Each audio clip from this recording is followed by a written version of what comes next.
Why don't you just save us a lot of time and headache and just tell us where your boyfriend is? He's at work.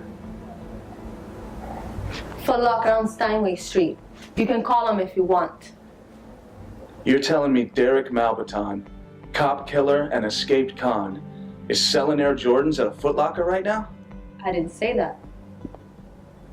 Oh, I see. You're gonna try to sell me some story that you broke up with Malbaton and now you're dating Joe Nobody from Foot Locker? It's the truth. No, it's not.